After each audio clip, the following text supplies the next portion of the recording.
Et notamment aussi, ça peut être aussi les anticoagulants.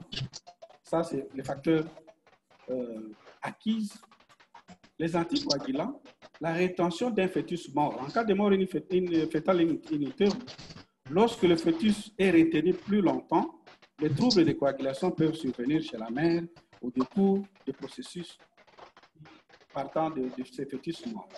Mais aussi dans les hématomes rétroplacentaires avec une spoliation abondante du sang peut aussi amener à des troubles de coagulation, notamment dans les Herpes syndrome aussi, mais aussi l'hémorragie du postpartum elle-même, lorsque le saignement est abondant avec une spoliation abondante, peut aussi entraîner troubles de coagulation secondaires. Sur le plan clinique, en cas de troubles de coagulation, il sera suspecté lorsque on a un échec de toutes les mesures qu'on a déjà appliquées pour arrêter l'hémorragie et aussi lorsqu'on constate une absence de coagulation du sang sur les lits d'accouchement. On avance. Et qu'en est-il de la clinique lorsque on a une perte excessive de sang avec atteinte de l'hémodynamique? L'évolution de l'atteinte hémodynamique est fonction du volume de sang perdu, mais aussi de l'efficacité des traitements qui est mise en route. C'est ainsi que, en cas d'atteinte d'hémodynamique, on va voir des signes tels que la pâleur, et ces signes-là, leur gravité ou leur sévérité va varier selon la quantité de sang qu'on aura perdu. Et donc, on peut avoir des vertiges, des pâleurs cutanéo-muqueuses avec soif intense. On peut également avoir une agitation et des confusions, des signes de choc. Parfois, on a des oligo-anuries ou des anuries, mais aussi des pertes de conscience. Tous ces signes ici sont souvent accompagnés de perturbations des signes vitaux à divers degrés, notamment une hypotension artérielle généralement, la tachycardie, mais aussi la polypnée. Alors, quelles sont les complications des hémorragies du postpartum? Là, nous allons juste les citer parce que nous n'allons pas entrer en détail au fil du temps, mais ce sont des complications qu'il faut savoir parce que toute la lutte qui se mène autour des hémorragies du postpartum, c'est pour éviter justement d'en arriver au décès maternel. Et donc, ces complications peuvent aller des simples fatigues jusqu'à la mort par collapsus cardiovasculaire. Ça peut aller d'une anémie, de l'asthénie, un syndrome d'échéance, c'est-à-dire il y a eu un saignement abondant, et dans les suites postpartum et dans l'avenir, il y a eu une ischémie. Donc, pendant qu'il y a eu une hémorragie abondante, et cette hémorragie a fait qu'au niveau hypophysaire, il y a eu ischémie de l'hypophyse et ainsi entraîner la perturbation de sécrétion des hormones qui président au cycle menstruel au niveau central. Et on peut aussi avoir des complications. La transfusion, c'est une complication, ce ne sont pas des pratiques qu'on souhaite à tout moment, mais aussi on peut avoir des coagulopathies par dilution, une ischémie myocardique, une hypotension orthostatique, la dépression du postpartum, notamment les troubles psychologiques qu'on raconte chez les femmes en postpartum. Tous ces signes ici peuvent s'étaler, soit immédiatement ou dans le temps après un épisode d'hémorragie du postpartum sévère. Mais le comble, c'est que si le traitement n'est pas bien conduit et que si la prise en charge n'est pas bien conduite, alors on va aboutir à un décès maternel qui est un drame dans un contexte de notre milieu. Alors, qu'en est-il de la prise en charge? Nous voulons peut-être aller progressivement plus lentement dans cette partie parce que c'est ce qui nous intéresse le plus. La prise en charge ici va partir d'abord de l'organisation. Nous devons d'abord organiser nos services parce que si nous sommes organisés, il y a moyen de prendre en charge et d'éviter des décès maternels. Alors, l'hémorragie du postpartum, c'est une urgence obstétricale. Il impose une prise en charge pluridisciplinaire immédiate. Donc, il faut associer et l'accoucheur, les anesthésistes, les réanimateurs, les radiologues et toute personne, le personnel de santé qui est à côté, qui peut apporter un appui à la prise en charge. Et donc, il faut donc un personnel compétent, formé et recyclé sur les urgences obstétricales. Et toujours dans l'organisation des services, chaque service, pour faire face à des hémorragies du postpartum, doit disponibiliser des équipements médicaux de base. Il doit avoir des médicaments nécessaires, mais aussi une bonne source de lumière, c'est très important. Parce que beaucoup de techniques vont demander qu'on ait une lumière suffisante pour pouvoir correctement les exécuter. Il faut un circuit d'acquisition de produits sanguins clairement défini et susceptible de répondre aux besoins et dans un bref délai. Il ne faudra pas que vous avez besoin de sang, que le sang vienne 2 heures ou 3 heures après. Ça va annuler tous les efforts que vous aurez faits parce que vous risquez d'aboutir à un décès maternel. Et on doit avoir un protocole de prise en charge d'hémorragie du postpartum bien rédigé, adapté, et dans chaque salle d'accouchement, le protocole ou l'audiogramme doit être bien affiché afin que, en cas de problème, tout le monde puisse suivre le cheminement des interventions. Alors, comment prévenir les hémorragies du postpartum? Nous avons dit que la prise en charge doit être aussi bien préventive que curative. Dans la prévention, ça commence déjà au cours des CPN. Dans les CPN, il faut rechercher les facteurs de risque en rapport avec les accouchements antérieurs, la grossesse actuelle et surtout les plans et les notés dans les DMI.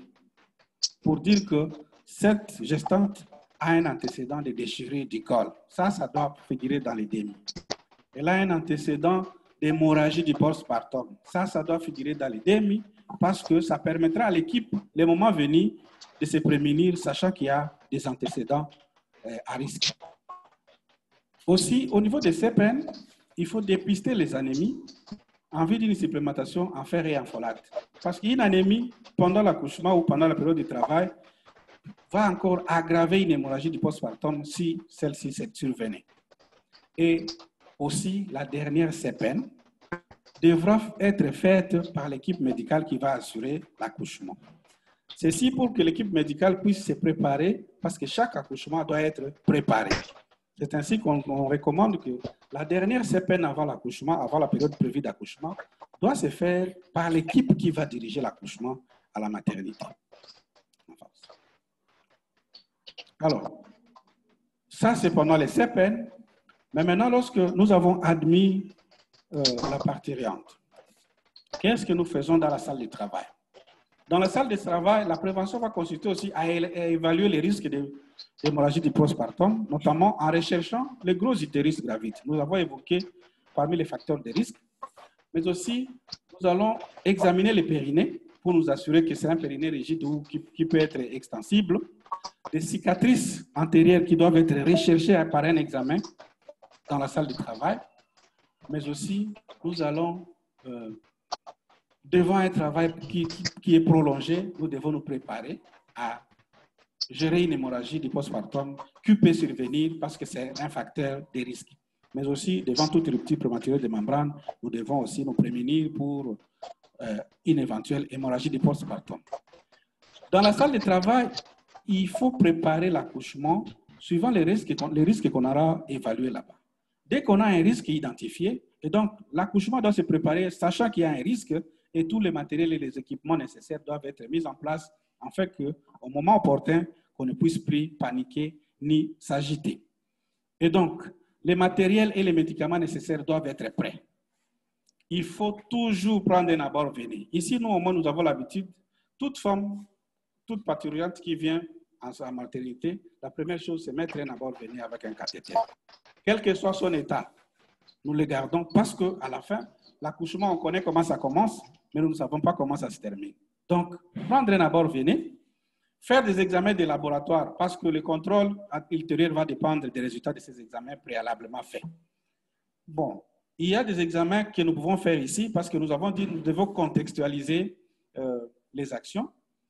Au laboratoire, l'hémoglobine, l'hématocrit, les temps de saignement de coagulation pour évaluer la prothrombine, la recherche des agglutinines irrégulières, les fibrinogènes. Si on combine tout ça, lorsqu'il y a les moyens, si la parturiente est à mesure de payer tous ces examens, c'est possible. Mais pour réduire aussi les coûts, souvent, on peut se limiter à l'hémoglobine, l'hématocrit, les temps de saignement et de coagulation.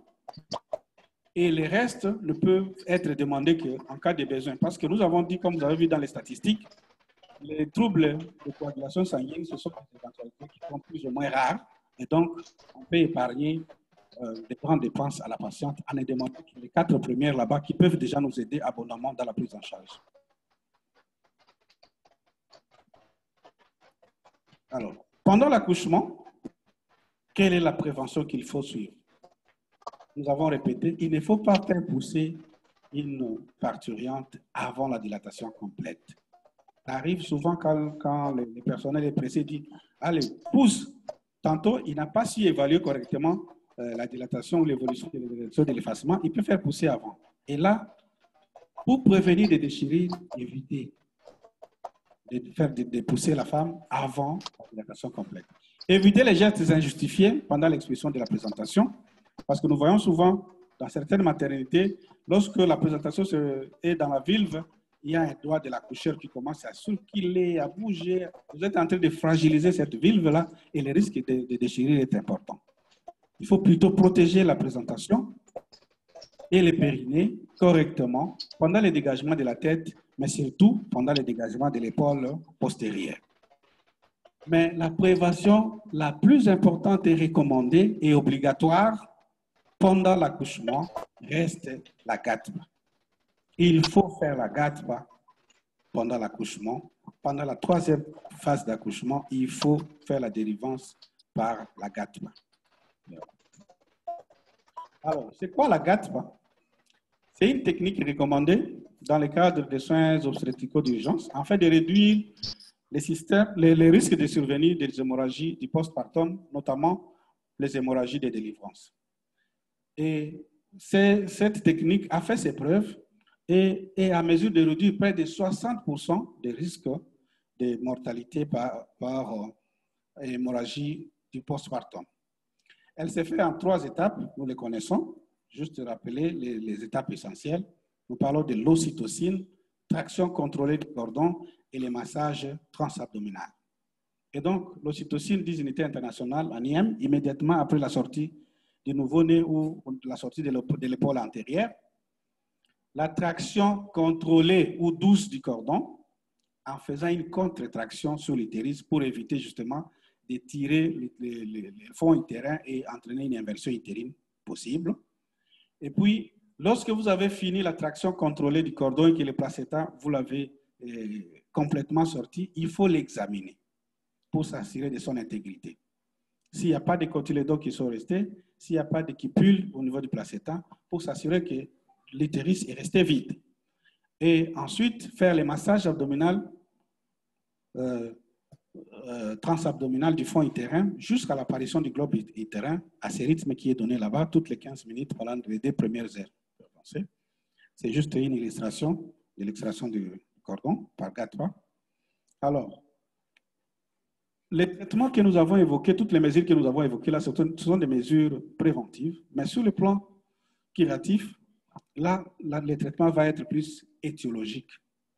Alors, pour les hémorragies du postpartum primaire, c'est-à-dire celles qui interviennent dans les premiers 24 heures après l'accouchement, nous allons plus insister sur cette catégorie d'hémorragie du postpartum parce que la plupart des décès et la plupart des complications concernent ces hémorragies primaires.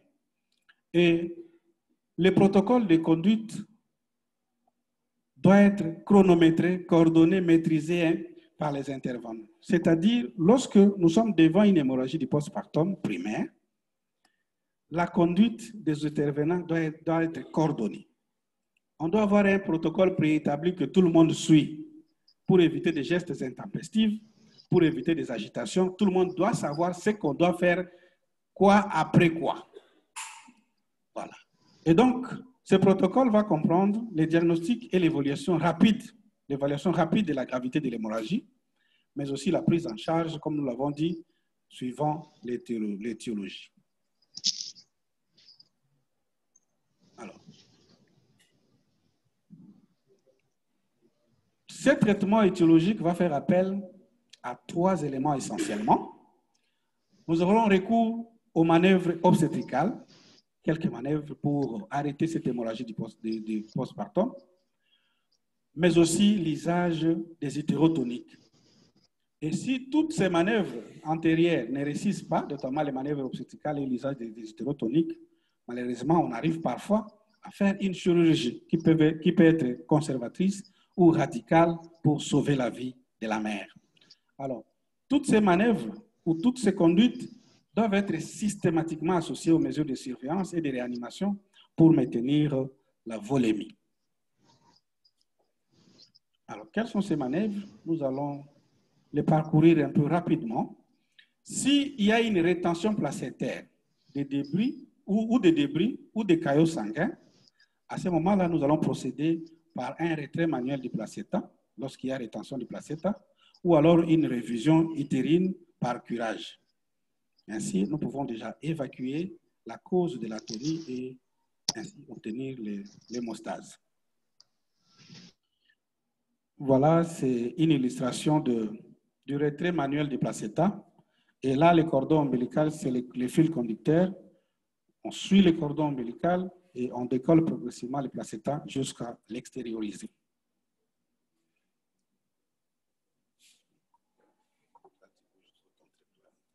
Avance.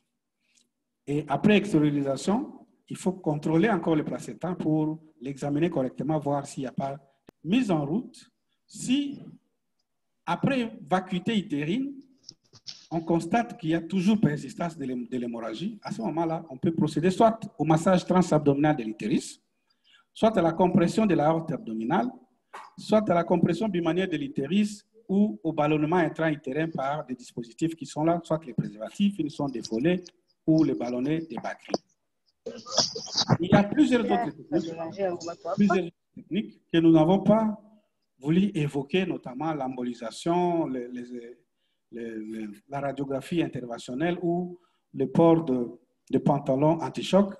Ce sont des techniques qui peuvent être applicables, mais dans notre contexte ici, ne disposant pas de tous ces matériels-là, nous ne voulons pas nous étaler d'ici. Alors là, c'est une illustration de comment on fait les massages du terrain bimanuel. Les deux mains de l'opérateur sont en train de comprimer l'utérus à travers la paroi abdominale. Là, c'est une illustration de la compression de la aorte. Et donc, vous voyez l'opérateur avec sa main, je crois la main droite, le repère, c'est juste sous l'ombilique, à 2 cm du côté gauche. Il appuie avec un point sur l'ombilique en enfonçant jusqu'à comprimer l'aorte abdominale qui est en bas là-bas. Pendant qu'il est en train d'appuyer sur l'aorte abdominale, la main gauche va palper les poux fémorales. Il va appuyer jusqu'à ce que la main gauche ne perçoive plus les poux fémorales. Lorsque les poux fémorales aura disparu, à ce moment-là, on peut considérer que l'hémostase peut se faire. Parce qu'en comprimant, en palpant les poux fémorales, vous allez aussi en même temps continuer à regarder la vulve pour voir si le saignement continue. Et donc, si le saignement s'arrête, à ce moment-là, on peut relâcher progressivement la compression de la haute et observer si le saignement a bien taré. Si ça continue, vous maintenez encore la compression. On peut avancer. Et là, c'est une compression bimanuelle et là, ce sont des manœuvres internes. Il y a une main intravaginale qui va vers le cul-de-sac antérieur de l'utérus et une autre main en extra sur le qui est en train de comprimer les deux parois antéro-postérieures de l'utérus pour obtenir l'hémostase. Et le tamponnement intra-utérin, nous pouvons utiliser plusieurs dispositifs. Les ballonnets de Bakri ici, c'est le mieux indiqué, mais qui est généralement cher aussi et qui n'est pas disponible dans le milieu. Mais il a été décrit par plusieurs auteurs qu'on peut utiliser les préservatifs qui est en vogue ici, et même de gants qu'on peut gonfler pour qu'ils puissent entraîner une hémostase mécanique dans la cavité utérine.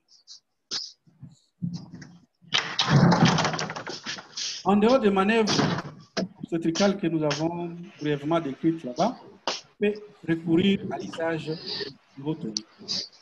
Et les hétérotoniques qu'on utilise généralement sont trois, principalement. On a les ocytociques, l'ocytocine, la carbétocine, les alcaloïdes de l'héro, l'ergométine, la métergine et les synthométrines, mais aussi les prostaglandines. les cytotèques que nous connaissons, mais aussi l'acylprostol. Alors, l'usage dans la prise en charge des hémorragies du postpartum, la prise en charge curative, comme nous avons dit, nous pouvons à la fois combiner et les manœuvres obstétricales et l'usage des ocytocines. Donc, les recours à l'un ou l'autre de méthode n'excluent pas l'un ou l'autre. Donc, l'ocytocine ici, c'est un ocytocine qui entraîne des contractions rythmiques du segment supérieur de l'utérus. Il entraîne des contractions des vaisseaux sanguins. L'ocytocine reste le premier choix dans la prise en charge des hémorragies du postpartum, qui est préventif, qui est thérapeutique. Parce que l'ocytocine a une action rapide. Après une injection, dans les 3-5 minutes après, l'action est déjà entamée, mais aussi sa conservation est simple. On a besoin seulement d'un endroit frais et sec et à peu d'effets secondaires. Alors qu'un autre ocytocine, qui est la carbétocine, c'est un ocytocine à action prolongée, mais dont l'administration se fait en IMF ou en IV embolis après une césarienne. C'est un médicament coûteux qui limite son usage dans notre milieu ici, mais il nécessite encore la chaîne de fois pour sa conservation et a beaucoup d'effets secondaires avec d'autres contre-indications. C'est pourquoi l'ocytocine reste le premier recours. On peut aussi recourir à l'ergométrine ou la métergine. Là, les contractions sont tétaniques des parties supérieures ou inférieures de l'utérus.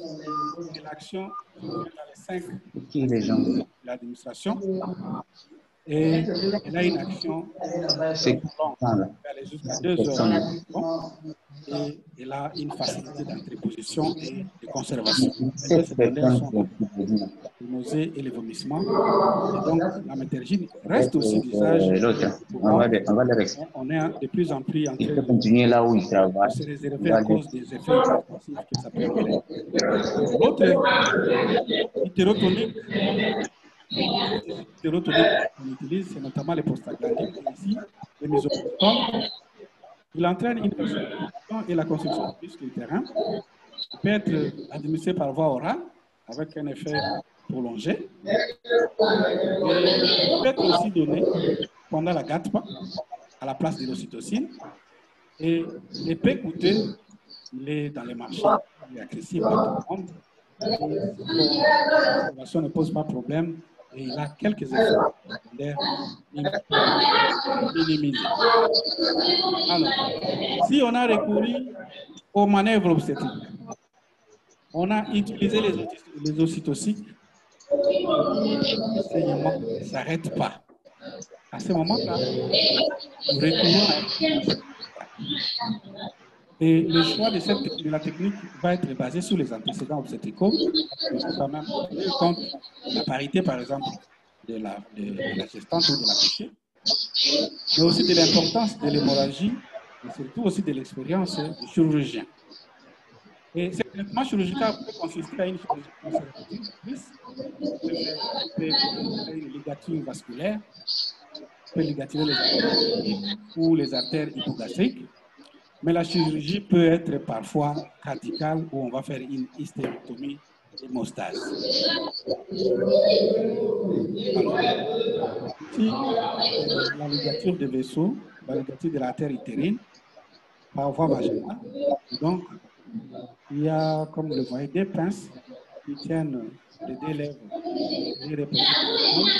et il suffit de pousser côté opposé pour aller avec des pinces longues jusqu'à atteindre au fond les artères utérines qui tiennent autour des sacs latéraux pour prendre les artères utérines. Et c'est aussi une expérience parce que sans expérience, il est parfois difficile de trouver aussi ces artères utérines. On peut faire les clampages des artères utérines pour créer l'hémostase et ainsi réduire l'hémorragie du postpartum. Alors, lorsqu'on a des troubles de coagulation, ça peut être médical, certains médicaments,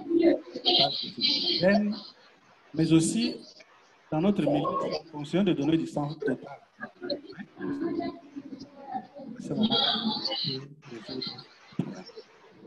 Alors, Nous étions en train de parler des hémorragies du postpartum primaire, et disons quand même un mot sur les hémorragies du postpartum secondaire, qui sont des hémorragies, nous avons dit, qui surviennent de 24 heures à 6 semaines de la période postpartum. Et souvent, les causes sont des rétentions de placenta, ou une endométrite, ou alors des fistules utero-veineuses, pardon, un choriocarcinome ou des coagulations. Dans ces cas-là, le traitement est fonction de l'étiologie. Il faut rechercher l'étiologie, mais aussi le traitement va dépendre de la sévérité de l'atteinte. Et là, nous pouvons donner une antibiothérapie avec les hétérotoniques. Et si les saignements persistent malgré les antibiotiques et les hétérotoniques, il faut alors recourir à une aspiration à un curettage par aspiration sous contrôle échographique. Parce que nous ne voulons pas faire des interventions appuyées à ce moment-là parce que l'utérus demeure encore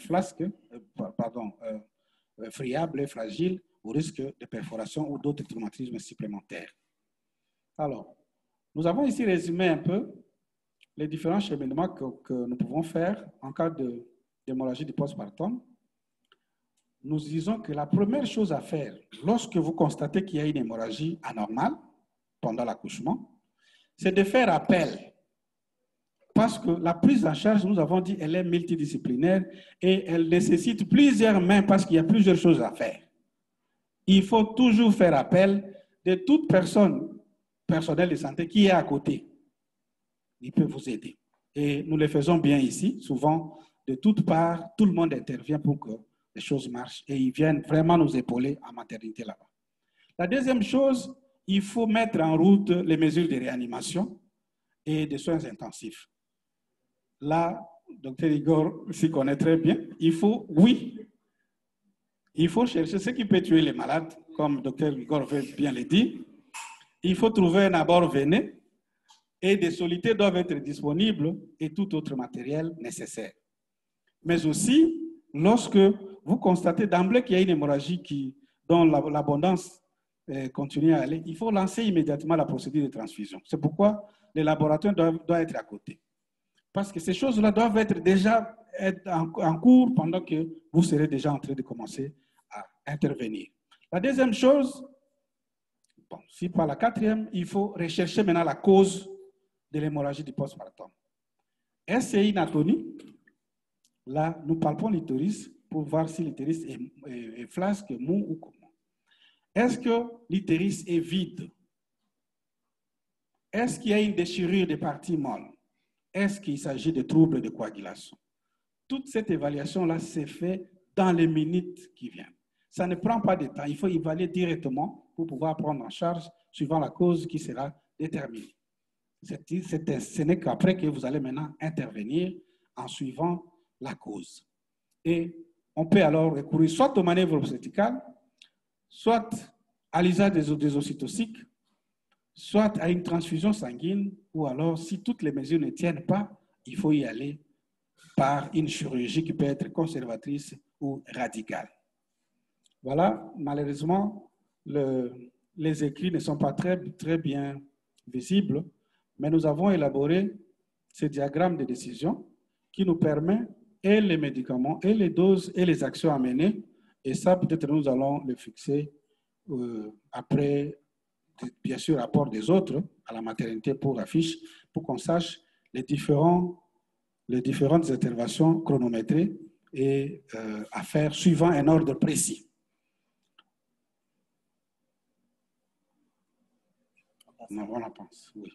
Alors, en conclusion, au vu du temps, les hémorragies du postpartum, en tout cas, ça demeure un défi de santé maternelle. Et des gestes codifiés et chronométrés, comme nous avons dit, exécutés par une équipe avertie, guidée par un protocole adapté aux conditions du milieu, sont des gages de succès. Alors, à l'absence de toute amélioration clinique,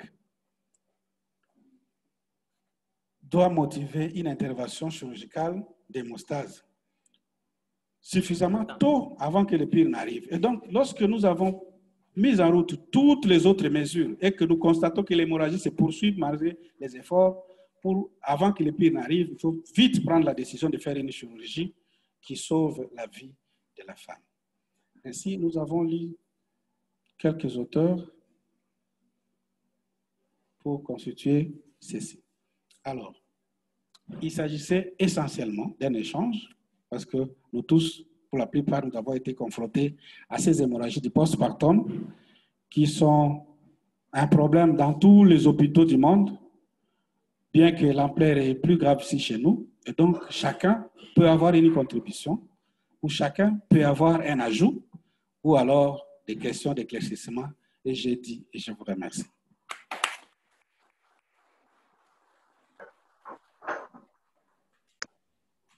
Merci beaucoup, docteur Patrick, pour la présentation. C'est vraiment très haute qualité. Je pense qu'on n'a pas assez de temps. Directement, on va passer aux échanges pendant quelques minutes qui nous restent avec les amis qui sont ici sur place. Les autres qui sont loin, je salue docteur Hilaire, docteur Victor, docteur Félix et tout le monde. Merci beaucoup de votre participation. Et je pense qu'on passe directement aux échanges. Merci. J'accorde la parole à l'Assemblée. Okay. Oui, MD.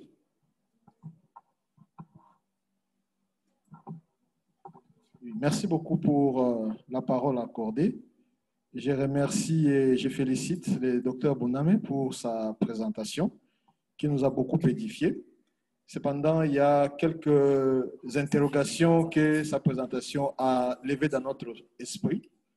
Et il y en a pratiquement 3. La première préoccupation, c'est en rapport avec l'ocytocine, l'usage de l'ocytocine. L'ocytocine a été citée comme facteur favorisant dans 2 cas, dans les T1 et dans les T2. Dans les T1, je crois que c'était les T1, c'était encore les tonus, voilà, comme facteur d'hémorragie. Comment on peut expliquer qu'un hétérotonique soit en même temps la cause d'une hypotonie? Là, je n'ai pas très bien compris. Voilà. La deuxième préoccupation, c'est la pratique qui consistait à réaliser la compression de l'aorte abdominale. N'y a-t-il pas de risque avec cette manœuvre? Parce que c'est une manœuvre quand même qui consiste à priver pratiquement la moitié de tout un corps d'un afflux sanguin. Est-ce qu'il n'y a pas un risque plus grand que les dangers peut-être qu'on est en train d'essayer de juguler? Voilà. La troisième préoccupation, je crois qu'elle a trouvé déjà la réponse, c'était de proposer un algorithme et je crois que dans l'exposé, le présentateur a proposé déjà un algorithme. Je pense que c'est par là que je vais arrêter mes interventions. Merci. Merci beaucoup. On prend une deuxième question. J'accorde la parole à Freeman. Oui, vous avez la parole. Oui, docteur Félix, allez-y.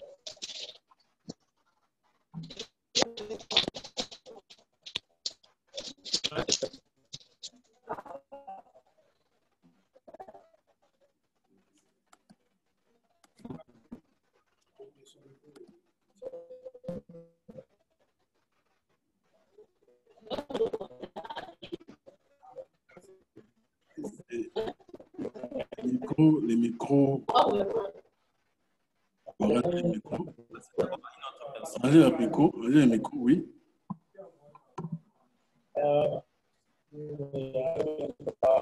Merci beaucoup pour la parole que vous nous accordez.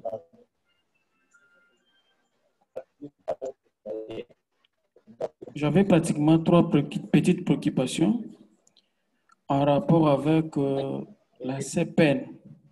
Quand le docteur a parlé de la CPN, donc dans les traitements préventifs, il souligne que lors des CPN, il faut informer ou soit signaler que la dame a des antécédents des hémorragies. Et quelle est son appréciation par rapport à la CPN recentrée où on dit qu'il faut prendre toutes les femmes comme les femmes à haut risque. Alors qu'il dit qu'il faut, dans les DMI, lorsque les femmes viennent pour le CPN, il faut toujours signifier qu'elles ont des problèmes en rapport avec les hémorragies. La deuxième préoccupation, c'est en rapport avec, sur le plan pratique, comment se rendre compte ou soit comment évaluer la quantité ou soit savoir que la dame est en train de saigner. Parce qu'on voit sur le pratique, on fait habiller la dame avec des papers, on ne sait pas vraiment quantifier le sang pour dire que non, la femme est en train de saigner. Sur le plan pratique, qu'est-ce que vous nous conseillez? La dernière préoccupation, c'est un rapport avec oligoanérie en cas d'hémorragie de postpartum. Comment expliquer les cas d'oligoanérie en cas d'hémorragie du postpartum? Voilà mes 3 petites préoccupations. Merci. Bon. Merci. Je vais aller rapidement donner quelques éléments de réponse. Par rapport à l'ocytocine, comment expliquer que l'ocytocine est à la fois un facteur de risque, mais aussi un traitement pratiquement? Bon, lorsque nous avons, effectivement, nous avons dit que l'ocytocine était parmi les facteurs d'atonie utérine. Là, nous avons insisté pour dire que c'était pendant le travail. Parce que l'ocytocine, pendant le travail, agit sur les contractions utérines. Et à ce moment-là, s'il y a un surdosage pendant le travail, après l'accouchement, ce surdosage-là va être maintenant un risque d'atonie utérine. L'ocytocine qui est donnée pour soigner l'hémorragie du postpartum, c'est après l'évacuation, donc après l'expulsion ou après l'accouchement, bien sûr, il n'y a plus un contenu utérin. À ce moment, l'utérus agit maintenant pour contracter l'utérus et pas à la manière dont il devait agir pendant la période de travail. Donc, la différence tient seulement que l'ocytocine est un facteur de risque lorsqu'il est mal conduit pendant la période de travail et c'est pendant la période de post-partum qui ne constitue pas un risque pour la mère. Alors, la compression abdominale ne peut-il pas constituer un autre risque en dehors de ces bienfaits qu'on vise pour réduire l'hémorragie postpartum? Bon, en fait, lorsque la méthode a été décrite, il a été démontré effectivement que quand on l'applique, ça permet d'arrêter ou de juguler l'hémorragie du postpartum. Tout naturellement, nous sommes en train de créer une ischémie pratiquement en amont de l'aorte abdominale vers tous les autres organes qui sont en aval. Et donc, je pense qu'effectivement, on peut avoir certains risques dans certains organes, mais je ne connais pas avec trop de précision lesquels peuvent être, dans quelle proportion ces risques-là, et par rapport à cette technique qui s'applique du moins pendant 10 ou 15 minutes maximum. Je n'ai pas de précision sur les degrés ou l'impact que le risque-là peut entraîner sur la santé de la mère. Effectivement, quand on sait qu'il y aura une ischémie en aval. Peut-être s'il y a quelqu'un dans la salle qui a une idée, il peut nous compléter. Non. Par rapport à l'algorithme, c'est déjà fait. Les CPN, par rapport aux CPN, la question était de savoir quel commentaire on fait sur les CPN recentrés qui demandent que toute femme soit considérée comme toute femme enceinte soit considérée comme femme ayant une grossesse à risque. Nous voulons insister ici sur les CPN que nous sommes en train de revenir sur des mesures préventives en rapport avec l'hémorragie du postpartum.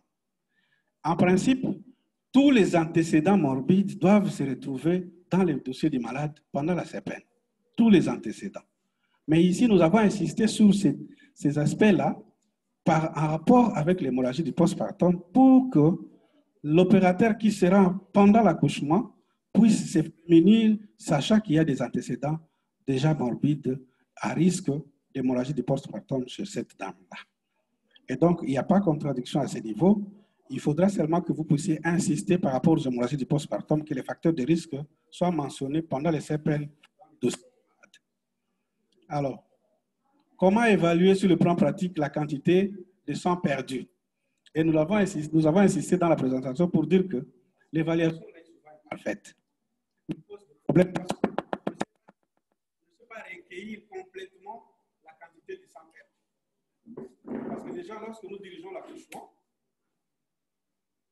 dès qu'il y a expulsion du fœtus, il y a des liquides amniotiques qui se déversent dans le bocal dans le bassin. En plus des liquides amniotiques, il y a du sang après délivrance qui se déverse. Alors, on ne sait pas faire directement par ces liquides recueillis, on ne sait pas faire directement la part de la quantité du sang et la part de liquide associée à ce sang-là et autres liquides. C'est ainsi que, sur le plan empirique, on peut observer et avec un peu d'expérience, voir que cette femme est en train d'essayer que non, parce que la quantité en voyage, on peut déjà estimer que non, l'enseignement est plus abondant que normal.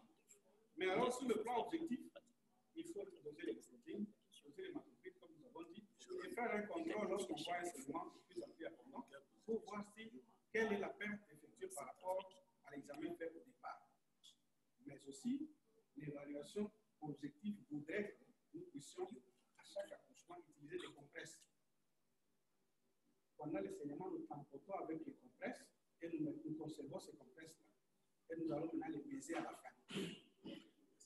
En sachant que 1 gramme, 1 milligramme équivaut à 1 gramme.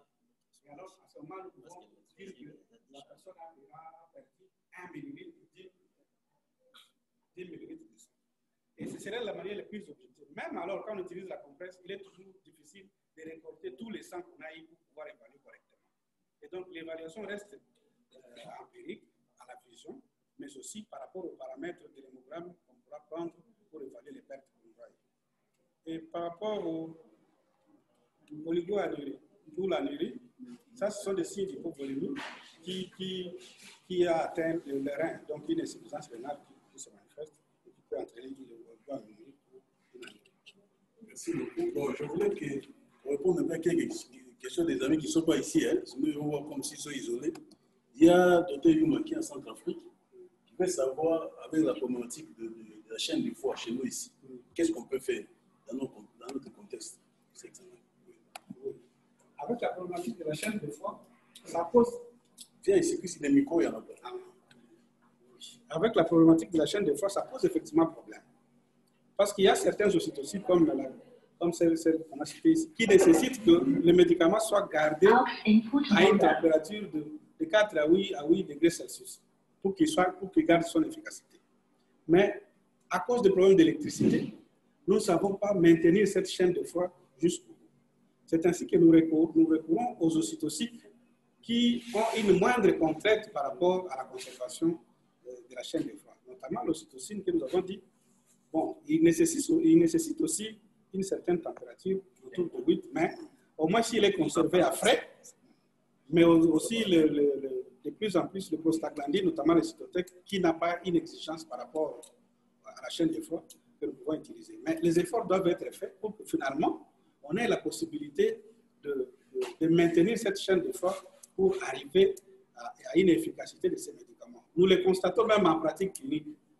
Vous donnez les doses que nous recommandons ici, nous disons, au-delà des 40 unités internationales d'ocytocine, il y a des effets indésirables qui apparaissent.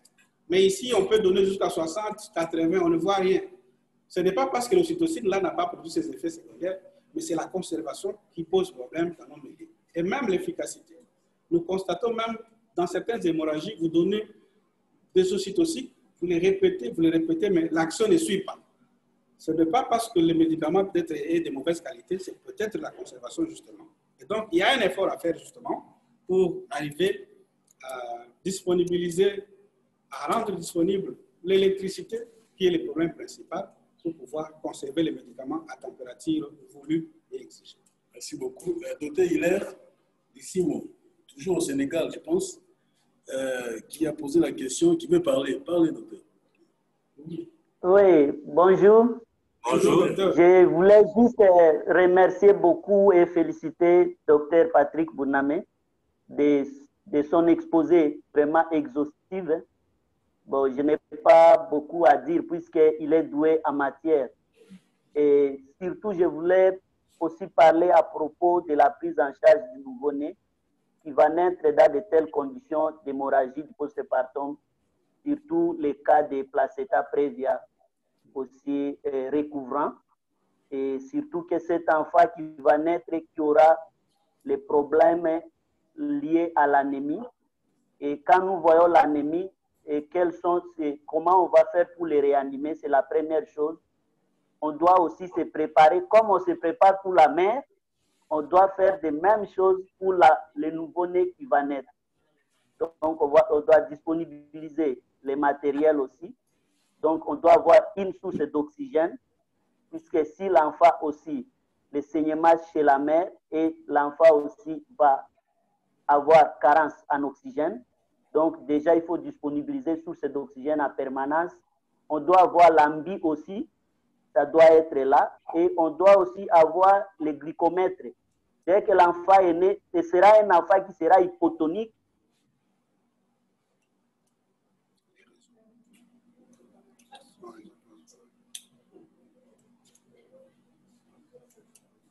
Ok, on peut passer. Oui, c'était une contribution. Qu'est-ce qu'on doit...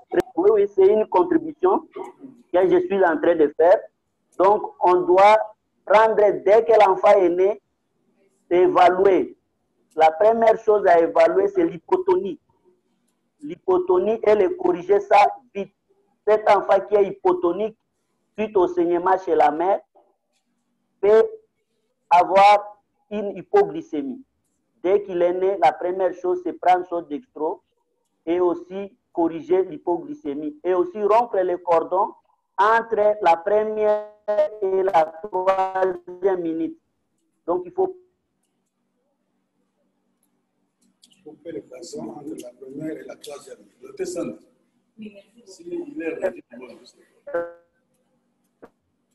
Rapidement. On fait, et aussi, vraiment, se préparer de telle sorte à faire hypothermie relative à cet enfant qui va naître dans de telles conditions. Nous avons l'habitude de réchauffer encore l'enfant, alors que ces enfants ont des problèmes d'insuffisance cérébrale qui risquent de compromettre même les amener à la surdité et voire aussi à cécité s'il y a atteinte du cerveau, surtout de l'occiput, ou s'il y a atteinte des voies pariétales, l'enfant risque de rester aussi avec insuffisance psychomotrice toute sa vie. Donc, voilà un peu ce que j'avais comme contribution. Mais il faut savoir que le glycosé est délétère pour les nouveau-nés si on lui perfuse seulement le glycosé sans électrolyte, même pour les nourrissons. Donc, c'est ça des habitudes qu'on a l'habitude de les faire. Nous n'avons pas de molécules. Merci, merci beaucoup. Merci beaucoup, D'abord, je voudrais répondre un peu à une question. CPN est centré et puis donner la contribution. La CPN est centrée, bien que c'est centré, mais quand même, on consulte aussi chaque femme personnellement quand il vient pour l'examen. Les questions posées pendant la première CPN, on doit voir les antécédents de la femme. Alors, je voudrais donner une contribution en disant... J'ai dit, je vous remercie. C'était ça un peu ma contribution. Donc, on doit songer à la prise en charge du nouveau-né qui doit naître. Merci beaucoup, Dr. Go. Il est ici. Je voudrais insister sur les CPN VIP. Je pense qu'il faut éviter les CPN VIP. Parce que ça, c'est ce qui nous cause aussi des problèmes à la fin. Il faut que la femme suive la CPN comme toutes les autres femmes. Elle pourra acquérir beaucoup de connaissances sur ces problèmes. Et là, il sera bien suivi parce que ça sera vraiment la CPN. Alors, si je vais dire pendant la CPN, il faut, ce que le docteur Bouname devait mettre, pendant la CPN, surtout les femmes qui ont fait des hémorragies antérieures, il y a des pratiques alimentaires qu'on interdit aux femmes, par exemple la géophagie. La géophagie diminue le taux de l'hémoglobine. Et quand une femme, même s'il prend les anti-anémiques, mais un géophage jusqu'à la fin, elle peut faire des anémies. Et si elle a déjà des antécédents ou elle est à risque de faire des hémorragies, ça risque d'être catastrophique pour elle.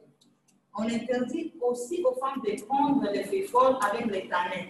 Les tanins, c'est-à-dire du thé, du café, des histoires comme ça. Ça diminue la force de féfole et la femme, bien comprenant le féfole, son hémoglobine ne va pas augmenter. Et si elle est à risque, ça risque aussi de créer des graves problèmes à la fin. Alors, je pense que la question que je voulais poser par rapport au volume, monsieur Anime a déjà posé. Je voudrais aussi revenir sur la question des partogrammes. Ça peut aider aussi l'accoucheur ou l'accoucheuse. Je remercie. Merci beaucoup. Vous avez une question? Il y a une question, il y a juste que le CPN, ça c'est important. Le CPN, c'est-à-dire, le CPN, il quitte sa maison que pour chercher un médecin particulièrement, ils sont là, il fait, et puis il rentre, il veut qu'on fasse des choses pour lui-même, pour elle-même en particulier. Ce sont des CPN qui, généralement, lorsqu'on arrive, nous constatons ça. Arrivé à la maternité ici, il n'y a qu'une seule personne qui a vu la femme. Et c'est la seule personne qui a toutes les données. Les autres sont obligés de se mettre encore devant les demi et recommencer à lire tout. Parce que les femmes qui passent en CPN et qui passent dans les consultations ici, au cours de la grossesse, au moins 2 ou 3 fois chacun de nous l'aura vu.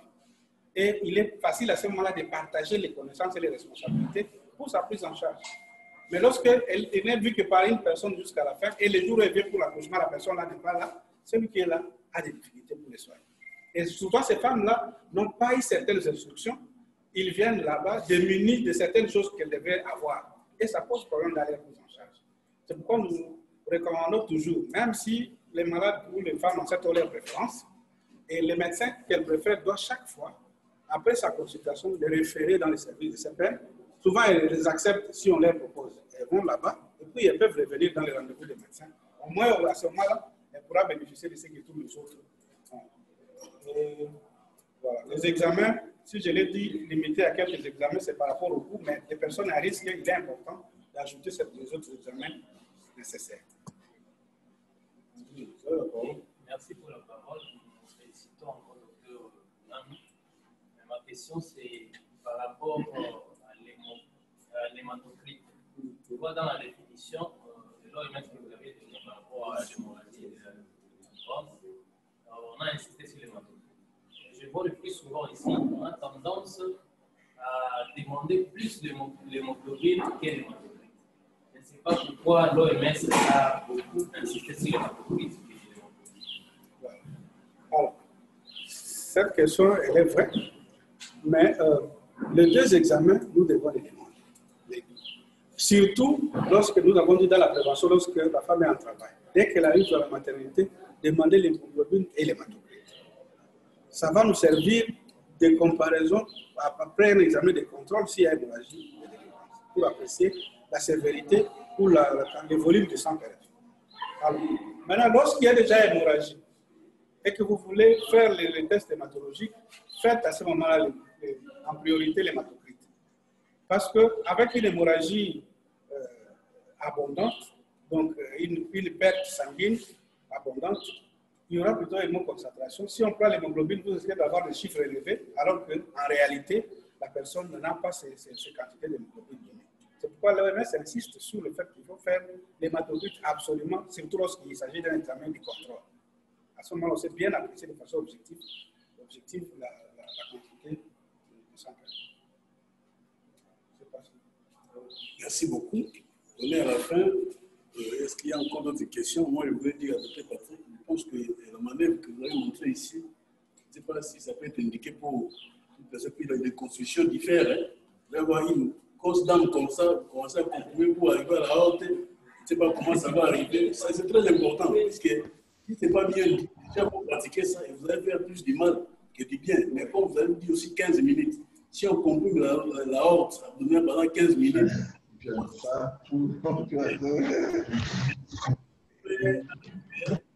arriver à résoudre un problème et créer un autre problème. Okay. Ah, je vois Roger. Je vois Roger.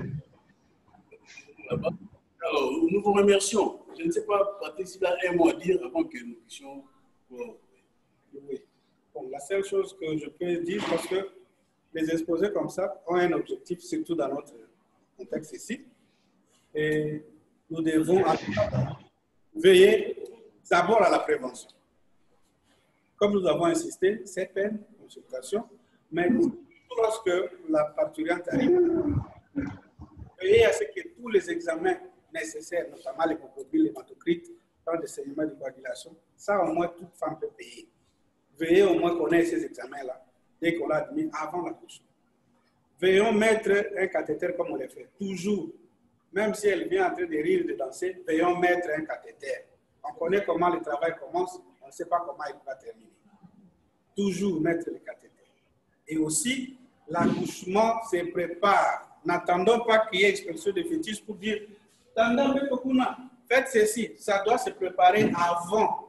Dès que la femme vient, vous êtes à dilatation de 7, préparez tout déjà, tout doit être prêt.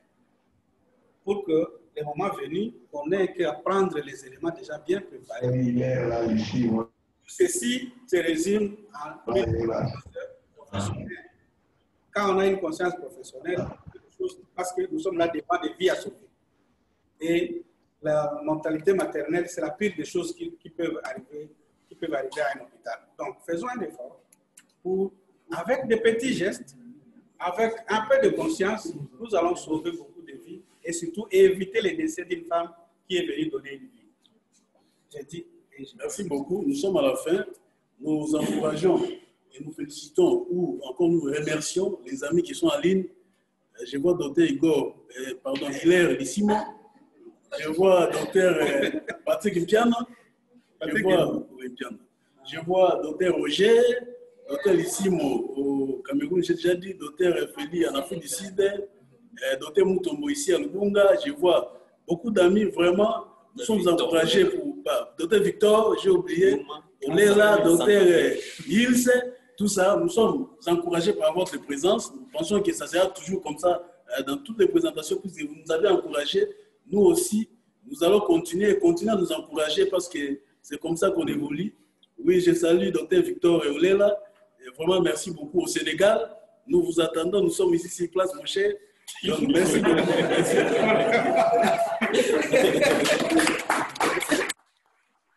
L'année prochaine, nous sommes là. Merci beaucoup. Merci, docteur.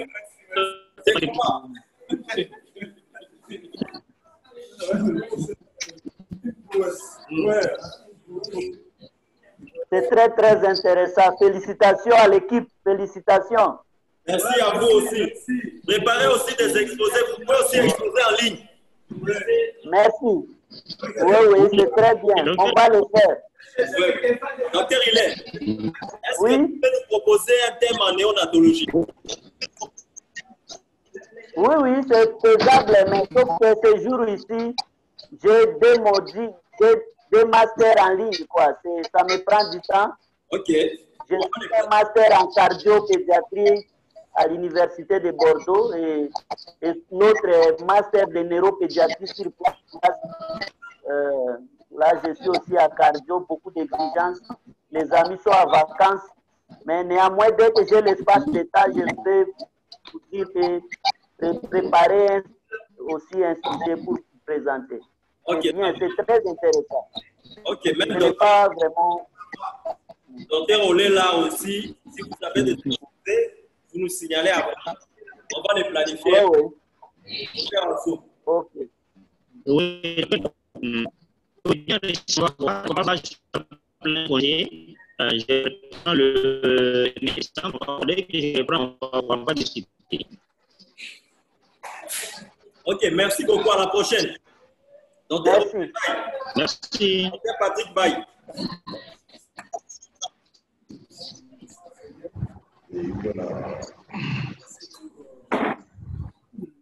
Réunion.